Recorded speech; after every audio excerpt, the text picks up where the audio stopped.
Hi guys, welcome to Ashwini vlogs. నేను మీ అశ్విని. ఎలా ఉన్నారు అందరూ? సో మా అబ్బాయి హాలిడేస్ అన్ని అయిపోయాయి. ఈ రోజు నుండి school start. Today first day అన్నమాట. మా పిల్లలు లేవకముందే నేను మార్నింగ్ లేచి పనులన్నీ ఫినిష్ చేశాను. ఓ పక్క రైస్ పెట్టాను, ఇంకో పక్క ఎగ్స్ ఉడుకుతున్నాయి.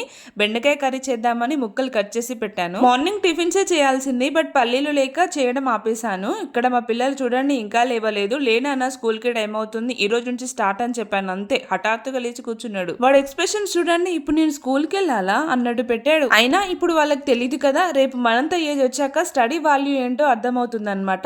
పద స్కూల్ కి లేట్ అవుతుందని చెప్పేసి ఫాస్ట్ గా లేపించి ఇక్కడ బ్రష్ అయితే వేపిస్తున్నాను. వాడి మనసులో అనుకుంటాడు కావచ్చు, ఏంటి రాక్షసి లేవగానే నాయమ్మడి పడ్డదని. కానీ వాళ్ళ కోసమే కదా మనం ఏం చేసినా కూడా. ఇక్కడ రైస్ కూడా ఉడికిపోయింది, మరోపక్క బెండకాయ కర్రీ కూడా పొయ్యి మీద వేసాను. ఎగ్స్ కూడా బాయిల్ అయిపోయాయి. ఇంకా పిల్లలకి వేనీళ్ళు పెట్టి ఇద్దరికి స్నానం పోసాను అనమాట. స్నానం పోసి ఇక్కడ డ్రెస్ కూడా వేస్తున్నాను. స్కూల్ స్టార్ట్ అయ్యాయని కాదులే కానీ ఎవ్రీడే మార్నింగ్ అండ్ ఈవినింగ్ పిల్లలిద్దరికి స్నానం పోయడం నాకు అలవాటు. పిల్లలిద్దరికి కూడా డ్రెస్ వేసి రెడీ చేశాను. ఆఫ్టర్ హాలిడేస్ తర్వాత ఫస్ట్ డే కదా స్కూల్ ఈ రోజు, అందుకోసమే యూనిఫామ్ వేయలేదు, ఇలా కలర్ డ్రెస్ వేసాను అనమాట. మొత్తానికైతే ఇలా రెడీ అయిపోయాడు. ఎలా ఉన్నాడో కామెంట్ చేయండి. ఇంకా స్కూల్ టైం దగ్గర పడుతుంది కదా, పిల్లలిద్దరికి తినిపిస్తున్నాను. మా ఆయనకు కూడా ఫీల్డ్ టైం అవుతుంది, సో తను కూడా తినేస్తున్నాడు.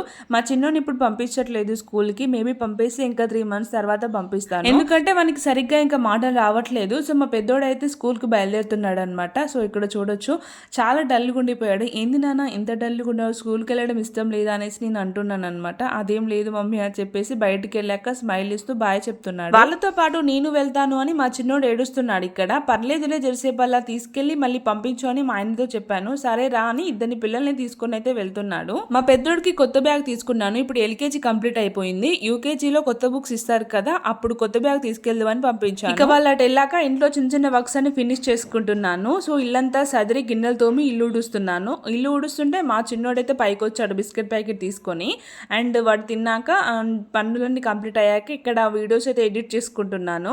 నాకు కాల్ టైం దొరికితే చాలా వరకు వీడియోస్ ఎడిట్ చేసుకోవడానికి టైం కేటాయిస్తాను. సో తర్వాత ఇక్కడ ఫ్రెష్ అప్ అవుతున్నాను అనమాట, స్నానానికి వెళ్తున్నా. ఈ రోజు మార్నింగ్ లేచాకనికి నా పనులన్నీ కూడా ఫినిష్ అయ్యాయి, లేదంటే ఎక్కడెక్కడ ఉండేదన్నమాట. ఇంత ప్రశాంతంగా ఉండేదాన్ని అస్సలే కాదు. నేను ఇంట్లో ఉంటే ఫెయిర్ అండ్ లవ్లీ పౌడర్ వేసుకోవడం నాకు అస్సలు ఇష్టం ఉండదు. చిన్న టిక్లీ పెట్టుకుంటాను, కాకపోతే లిప్ బామ్ పెట్టుకున్నాను అనమాట. ఏదైనా బయటికి వెళ్తే fair and lovely powder, lipstick ఇవన్నీ కన్ఫర్మ్ గా వేసుకోవాల్సిందే. అప్పటికే టైం 11:30 అవుతుంది, ఫుల్ ఆకలి అవుతుంది అనమాట. సో బాయిల్డ్ ఎగ్ పొట్టు తీసుకొని రైస్ అయితే పెట్టుకుంటున్నాను. నేను ఇక్కడ బెండకాయ కర్రీ చేశాను చెప్పాను కదా మార్నింగ్. సో ఆ బెండకాయ కర్రీ అండ్ నిన్న వండిన బీరకాయ పెసరపప్పు కర్రీ ఉంది, అది ఎందుకు వేస్ట్ చేయడం అని వేసుకున్నాను. తర్వాత ఇక్కడ మామిడికాయ పచ్చడి కూడా వేసుకున్నాను. నేను ఫస్ట్ టైం ఇలా 3 వెరైటీస్ ఆఫ్ కర్రీస్ వేసుకోవడం తినడం అనమాట. ఇక్కడ బీరకాయ పప్పు, బెండకాయ కర్రీ, మామిడికాయ పచ్చడి, ఎగ్. సో ఇక్కడైతే తినేస్తున్నాను అనమాట.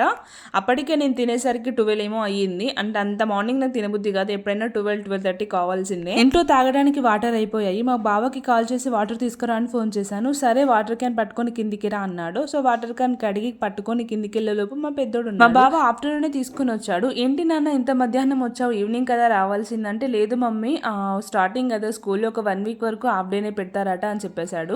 బ్యాగ్ ఏది అని అంటే డాడీ దగ్గర ఉంది తీసుకురా పోనేసి అన్నాడు. అందుకోసం బ్యాగ్ తీసుకుని పైకి అయితే వెళ్తున్నాను. నేను వెళ్ళేలోపు షూస్ ఇప్పి కాళ్ళు చేతులు కనుక్కొని ఇంట్లో కూర్చున్నాడు. బ్యాగ్ అక్కడ పెట్టగానే బ్యాగ్ ఓపెన్ చేసి ఫైల్ ఇచ్చాడు. SA3 ఫైనల్ ఎగ్జామ్ రాశాడు కదా, దాని అనమాట ఇది. సో చూశాను, అన్నిట్లో 99 వచ్చాయి. ఒక EVS లోనే 100కి 100 వచ్చాయి.